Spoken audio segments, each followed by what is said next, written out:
Welcome to our Fishing Man videos.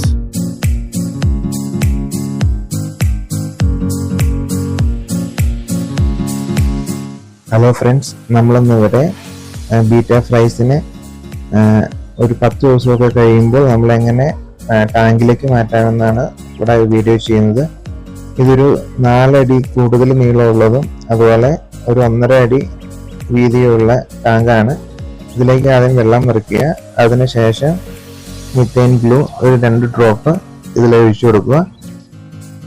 അതിനുശേഷം നമുക്ക് ആവശ്യമുള്ളത് നമ്മുടെ ആൽമണ്ട് ലീഫിൻ്റെ ലിക്വിഡാണ്. നമ്മൾ ആൽമണ്ട് ലീഫ് നന്നായിട്ട് വെള്ളത്തിലിട്ട് തിളപ്പിച്ചതിന് ശേഷം അതിൻ്റെ ലിക്വിഡ് നമ്മൾ സ്റ്റോർ ചെയ്ത് വെച്ചേക്കുന്ന ലിക്വിഡാണ്. അത് കുറച്ച് ഒഴിച്ചു കൊടുക്കുക. കാരണം ഇത് നമുക്ക് മീനുകൾക്ക് ഫംഗസ് പോലുള്ള മറ്റു രോഗങ്ങളൊന്നും ഉണ്ടാവാണ്ട് നല്ല ആരോഗ്യമുള്ള കുഞ്ഞുങ്ങളായിട്ട് നമുക്ക് കിട്ടും. അതിനുശേഷം കുറച്ച് ഉണങ്ങിയ ആൽമണ്ട് ലീഫ് ഞാൻ ഇതിലേക്ക് ഇടുന്നുണ്ട്. ഇതിടുമ്പോൾ പ്രത്യേകം ശ്രദ്ധിക്കണം, ഈ ഇലയുടെ തണ്ട്, അതായത് സെൻറ്ററിലുള്ള ഓഫ് പോർഷൻ ഇല്ലാത്ത രീതിയിൽ വേണം നമ്മൾ ഇട്ട് കൊടുക്കാനായിട്ട്.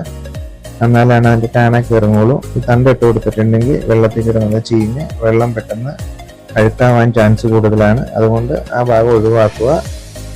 ഈ സാധനം നമ്മൾ ഉപയോഗിക്കാതിരിക്കുക. ഇങ്ങനെ നമ്മൾ വെള്ളത്തിലിട്ടൊന്ന് മിക്സ് ചെയ്യുക.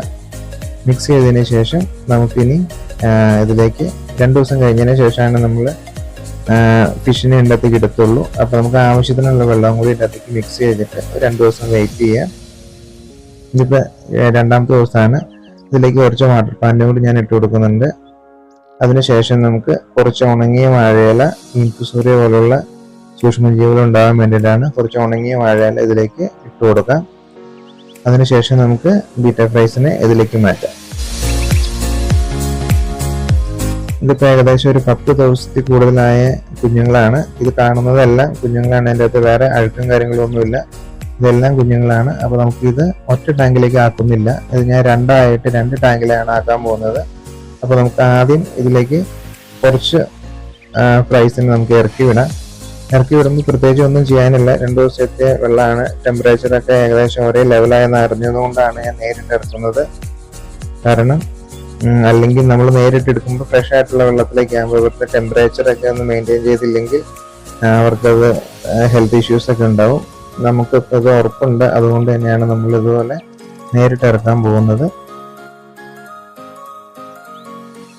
അപ്പോൾ നമുക്ക് ഇതിൽ നിന്ന് ജസ്റ്റ് എടുത്തിട്ട് ഈ വെള്ളത്തിലേക്ക് ഒഴിച്ചു കൊടുത്താൽ മതി.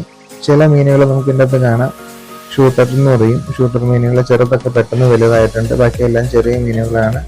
നമ്മൾ അവർ ഇപ്പം എന്താണെങ്കിലും സെപ്പറേറ്റ് ചെയ്യാൻ ഉദ്ദേശിക്കുന്നില്ല. എന്തായാലും നമുക്ക് ഇതിലേക്ക് ആദ്യം ഇവരെ ഒഴിച്ചു കൊടുക്കാം. ജസ്റ്റ് ഇതുപോലെ അവരിട്ടിരിക്കുന്ന വെള്ളം ജസ്റ്റ് ഒന്നതിനകത്തേക്ക് കമത്തി കൊടുത്താൽ മതി. അപ്പോൾ ആവശ്യത്തിനനുസരിച്ച് പകുതി വെച്ചിട്ടാണ് ഞാൻ ഡിവൈഡ് ചെയ്തിട്ടാണ് എടുക്കുന്നത്. അപ്പോൾ ഈ ടാങ്കിലേക്ക് ജസ്റ്റ് ഇത്രയും ഒഴിച്ചു കൊടുക്കുക.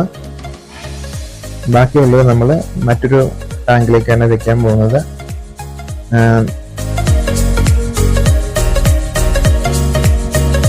അപ്പോൾ ഈ ടാങ്കിൽ നമ്മൾ ഇട്ടു. അപ്പോൾ അതിങ്ങനെ ഓടി നടക്കുന്നുണ്ട്. നമുക്കിനി സാധാരണ ഫീഡ് ചെയ്യുന്ന പോലെ ആർട്ടിമിയ, മൊയിന അതുപോലത്തെ ഭക്ഷണങ്ങൾ, ലൈവ് ഫുഡൊക്കെ കൊടുക്കാം. രണ്ടാമത് നമുക്ക് ടാങ്കില്ലാത്തതുകൊണ്ട് ഇതുപോലത്തെ ഒരു ബേസിനാണ് എടുത്തിരിക്കുന്നത്. നേരത്തെ പറഞ്ഞ അതേ രീതിയിൽ തന്നെ നമ്മൾ ഇതിൻ്റെ അകത്ത് വെള്ളമൊക്കെ നിറച്ച് സെറ്റ് ചെയ്ത് വെച്ചായിരുന്നു. അതിലേക്ക് ജസ്റ്റ് നമ്മൾ ഇവരെ ഇറക്കി വിട്ടിട്ടുണ്ട്.